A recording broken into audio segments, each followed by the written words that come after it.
You like the title of this episode? The $50,000 mistake. I could have put any monetary figure in there and the concept is still true. What we're talking about today is what we as creative founders, service providers, do and spend in order to avoid being clear. Today I'm going to walk you through what we're going to loosely call the $50,000 mistake. It is a paralysis tax that we pay when we can't decide on our strategy. So what happens is we spend money on tactics instead. So in today's episode, I'm going to show you exactly what this looks like, why it's so expensive, and maybe even, heck, how to stop doing it. By the way, I'm Erin Trafford, and this is The Narrative Advantage. It's the podcast where I help founder-led brands and creative entrepreneurs get super clear on their positioning so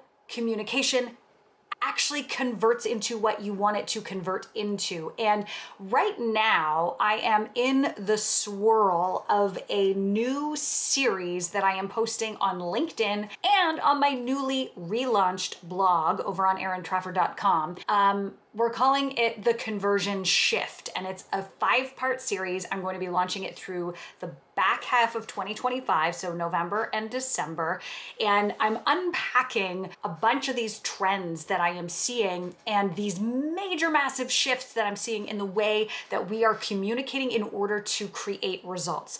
It all started with me kind of auditing what was going on in my own business for the last year or so, and then talking to other entrepreneurs and seeing what's happening in the market and kind of pulling all of this research together and observation together. And it has resulted in this brand new series that we're running. So the podcast is part of the series. I'll be unpacking concepts here. I am unpacking concepts on the YouTube channel in more bite-sized kind of ways.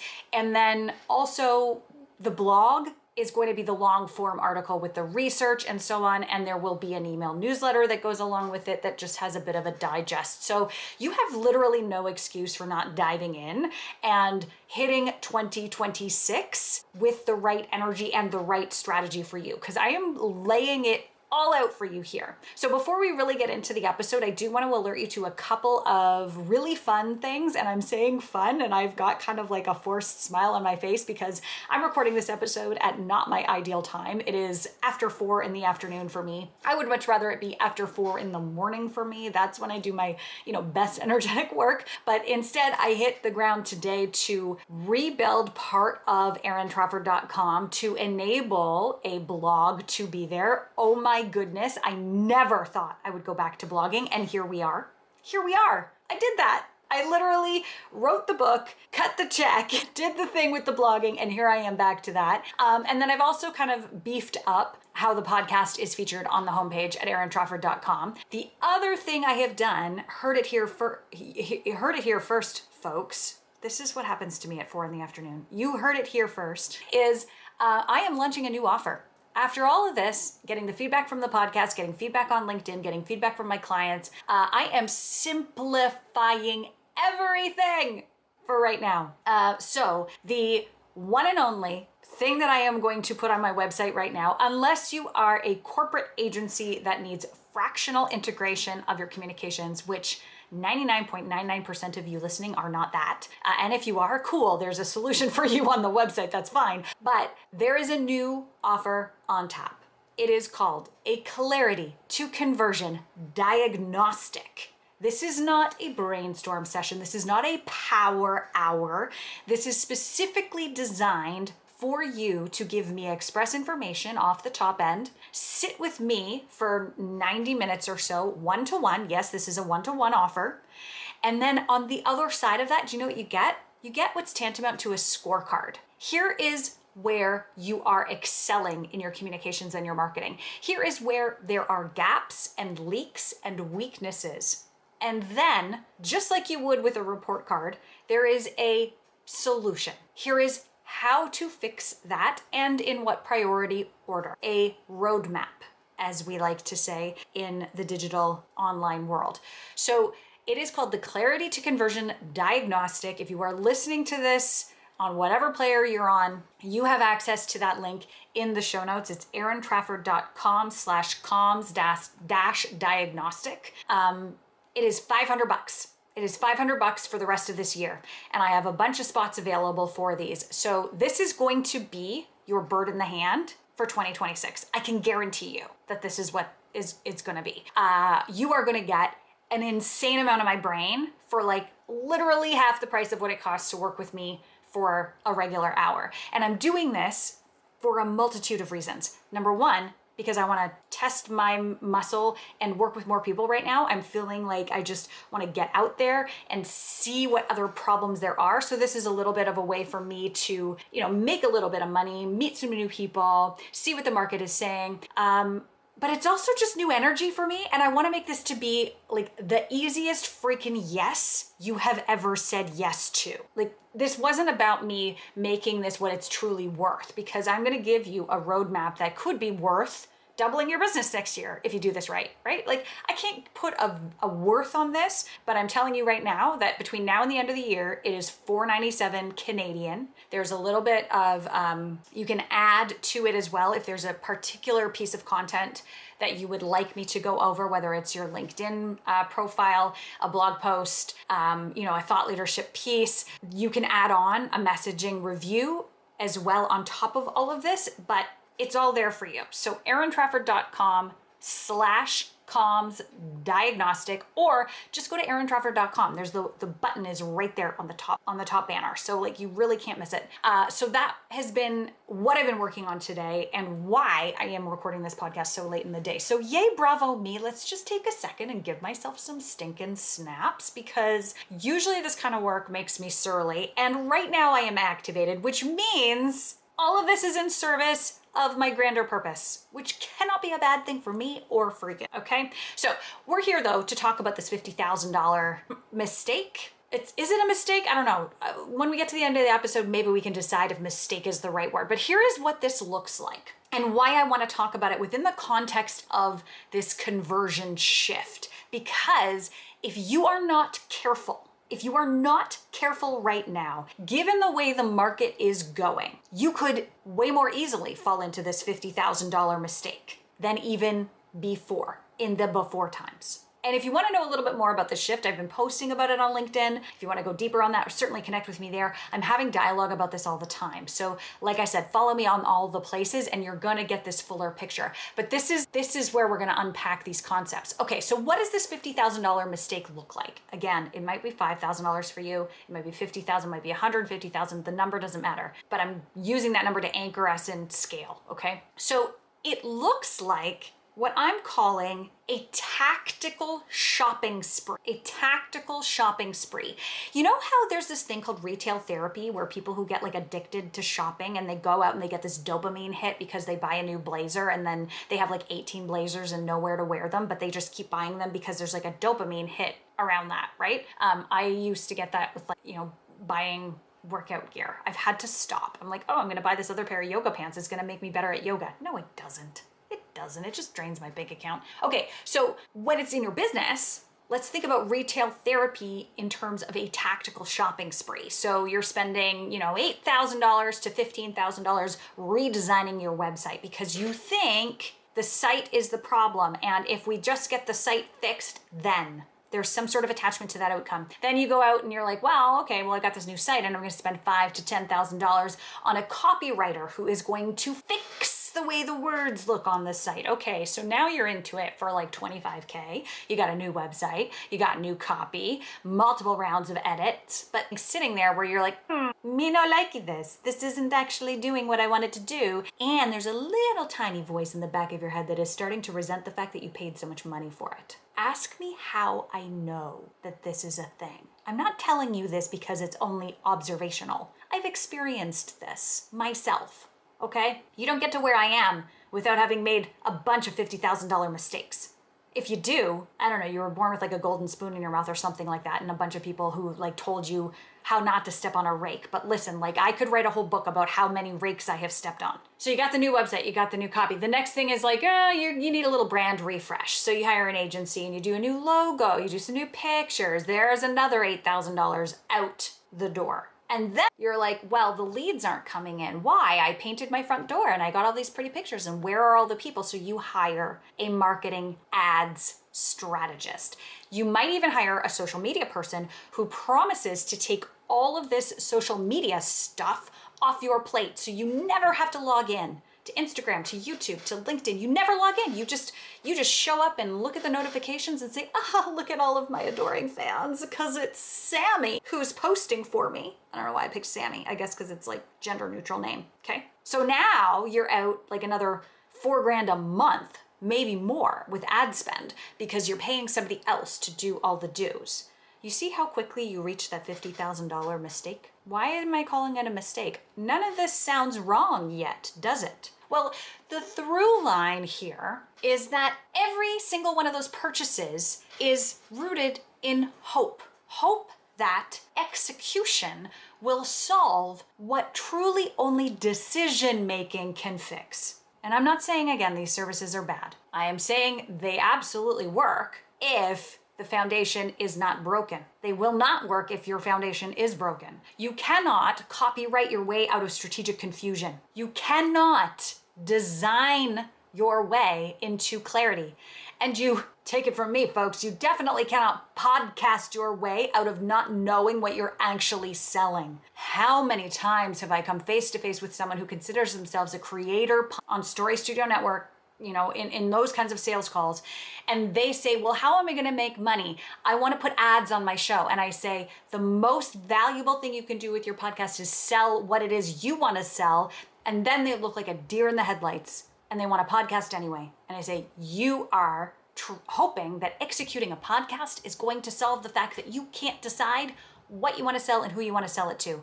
So here's the question this begs. We're not dumb. You're not dumb. You're really smart. I also like to think that most of the time I'm pretty smart, except for when I'm stepping on rakes. Okay, so why do smart, super capable founders keep doing this? And why have we done it with such an increased frequency in the last few years? Because the alternative right now feels freaking impossible. Because the alternative feels like sitting down and stopping for a second. Because the alternative doesn't feel safe. I can't slow down. I need to make money. I can't slow down. The economy is tanking. I can't slow down. My competition is using AI faster than I am. I can't slow down. I can't answer that question. Just fix it for me. That's what's happening. So what does strategic clarity actually require? Well, you kind of already know the answer to this. It requires that we make 3 key decisions, and we keep making those decisions. Who do we serve? What are we known for? And what are we saying both yes and no to? Okay, so you could actually say that's 4 questions. And the last one is the hardest one, because it's the one that is, what are we going to stop doing? We're going to stop throwing money at an execution problem when we don't actually have a clear foundation. We're going to stop trying to force offers into a stack when we don't actually know what we want to have happen to those clients that buy that offer on the other side. We're gonna stop. And that is the most uncomfortable place for a founder to be, especially a creative founder who is in a state of threat, subconscious threat. And for me, I realized that I was suffering this. I had to really reckon with this decision that I was running 2 businesses, consulting and Story Studio. And until I was able to make that decision, what I ended up doing was making bad financial decisions. I was refusing to pick a lead offer. I was trying to do both and. I kept hiring people to fix my messaging, but my messaging wasn't actually the problem. My indecision was the problem. And it dribbled right into the beginning quarter of 2025 when I was paying a crap ton of money to rebuild my consulting offer. And it was so freaking murky and muddy. And I kept reading the website and thinking, okay, this looks all right, but the words sound like salad. And who is going to buy anything from me? Because am I a podcast producer? Am I a communications consultant? Do I help you with your sale? What do I do? Well, now you know what I do. I made a decision. And because I made that decision, I was able to move really quickly and the website came together. Here's what I do. I bring you from clarity to conversion. I do sales and marketing for digital entrepreneurs who are creative service providers who want to do good in the world and care about impact and care about people. And you're not an asshole. That's what I do. And then in my other business, at Story Studio Network, I do a lot of the same things. We create branded podcasts for mission-driven organizations and entrepreneurs who have a point of view that they want to share in the world that will create an impact and a ripple effect for all of the people who listen and share their show. Similar, but different enough that not deciding which was my lead offer was absolutely costing me thousands of dollars. The problem wasn't the words. The problem was I hadn't decided. And here's the thing. When you avoid that decision, the cost compounds. It compounds because you keep spending money to fix it, and it compounds because the longer you spend in confusion, the more confused the market gets about what you do. So you lose on both sides of the equation. So let's talk about what you're losing. The hidden costs of, what else are you paying when you're sitting in this indecision besides the actual $50,000 fees? You're losing, in my case, I lost about a year. I lost about a year of traction. So, let's be generous and say you're losing about 18 months because you're trying a bunch of things. You're not getting traction. I often say this in team meetings, chase two rabbits, catch none. You are busy, but doing nothing. All right. The other thing that happens, we talked about this in the last episode, your credibility suffers.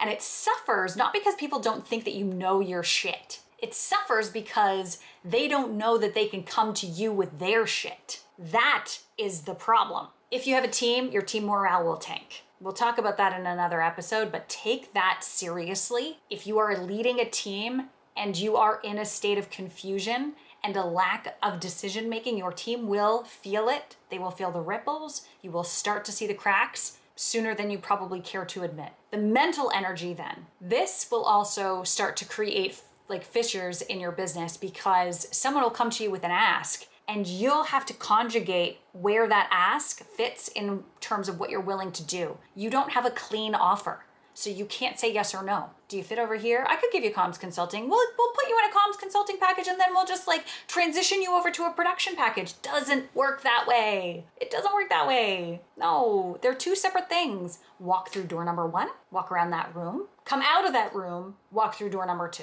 Most offers need to function that way. I know we like to think of them as like a velvet divorce and a slippery slide, and you just kind of slide from one into the other.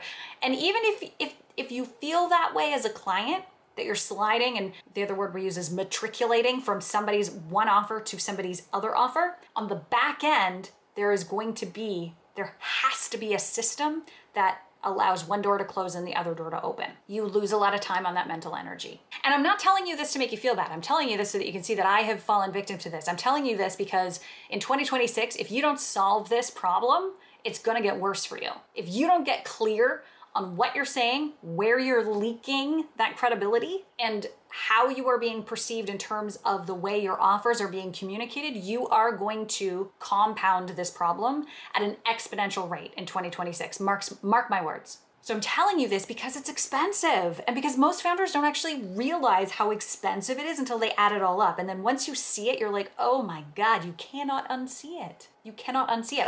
I had a meeting with a client last week and she was just had her head in her hands saying, I hired this person to help book calls for me. I hired this person to rewrite our website. I hired this person to run paid ads for me. I hired this person to fill our events, and none of it worked. And we're no further ahead now. And my honest answer to them was, you have to pick. You're trying to sell events. You're trying to sell group programs. You're trying to sell services, and you are trying to sell professional services, and you are trying to sell, long-term kind of affiliate programming, and you're trying to sell all of these things, and you're hiring all of these people to try to make it all fit. We need it to be one thing. So we're working now on a plan where they don't have to do all that, and that means they don't have to hire all those people, and that means that they're not going to feel like shit because they're not going to be spending $50,000 on something that isn't going to work. They're going to be spending half that money on one thing that will double their results. So what to do instead? And this is kind of what I told them, but I'm going to tell it to you in a kind of 4 steps if you feel like this. The number 1 step, I've already said this, and this is the hardest one, right? The first cut is the deepest. Thank you, Sheryl Crow. Actually, I think it was Rod Stewart. But anyway, stop spending. Pick the one thing you need and spend on that. Stop. And for heaven's sake, stop outsourcing your social media. If you want to be a leader, you cannot outsource 100% of your brand presence to someone else. I will not do that for clients. People want me to ghostwrite for them. I refuse. Je refuse. It is the fastest, slowest, easiest, hardest way to kill your personal brand. So don't do it, okay? There are ways around it. There are ways to reduce your workload and to delegate, but do not delegate 100% of it. So stop doing that. Number 2, diagnose your real problem. This is why my new offer is a diagnostic. It is designed to help you after you have decided, okay, wait, I'm gonna push pause on stuff. I'm gonna go to Erin or somebody like her, and I'm gonna diagnose my real problem. And then I'm gonna remap my priorities and my spending and my energy. That's how this works, okay? So the roadmap helps you make the decision. That's step 3. So you stop, you diagnose, you make a decision, and then you execute. You're not gonna be spending the $50,000 anymore. So I think you've seen now why all of this exists and why I am so passionate about moving forward in this way. Because I can tell you with almost absolute certainty, 90% of creative entrepreneurs need this level of clarity, and they need permission to stop. They also want to feel like they're not alone. Hands up, even if you're driving, you can take one hand off the wheel. Hands up if you have spent money on something in your business in the last 18 months and you're like, why did I spend that? That did nothing. That just ate my profit for that quarter. I wish I hadn't done that, right? You're not alone. So here's the recap. The $50,000 mistake. Spending on tactics to avoid making a strategic decision. The decision you're avoiding is who you serve, what you want to be known for, and what you will stop doing. That is what will unlock momentum for you in 2026. I guarantee it. And again, if you need help diagnosing that, I am here. The introductory price is available for you until the end of the year. There are limited spaces because I am one person with a life and all the things. And you know this about me. You know this. I don't have to say that. I'm not trying to be a used car salesman. There is limited time. I am a limited body. Okay? You got it. So that is there for you. What I want to talk about next week on the podcast in particular is what happens when you start to look at this through the context now of your marketing strategy. I have found some really interesting trends with respect to funnels. So how, once you have gotten this degree of clarity and you have decided what you want to convert on, there still is going to be this question of, okay, but now what do we do? How does this actually work? If I have all of a sudden gone from a velocity of 1,000 miles an hour, and Erin, you're asking me to drop my throttle down to 50 miles an hour, how am I going to feel like this is going to actually work and fill my business when my entire experience has told me that I need to move at the speed of light in order to get the results? So we're going to talk next week about the changing funnel and how the new energy and not making these mistakes is going to shift the way you are pressurizing your sales. I'm using that term very deliberately, and I'm hoping that you are getting as teased out about this as I am. So that's it for this episode. There is so much going on. So I'm gonna ask you with love, if you wanna head to erintrafford.com and you're heading over there and you see something that's broken on the website, that's my fault. Just send me a message. Say, hey Erin, with love, this link doesn't work, or this looks weird. Because I actually enjoy doing this kind of stuff, but I know only enough to be dangerous, and I probably should be hiring someone to do it, but speed is a thing for me, and anyway, we can psychoanalyze why I do it myself until we're blue in the face. Fact is, there's some new stuff on the website for you, including the blogs, including the new podcast page, including the new offer, and lots of new stuff going out on my LinkedIn. I'm still undecided on what to do about Instagram, frankly, so if you've got an idea, please let me know. I hope you're enjoying the show. I would appreciate so very much a rate, a review, a share, all the things. Sending you off with love and gratitude. I'll see you next week.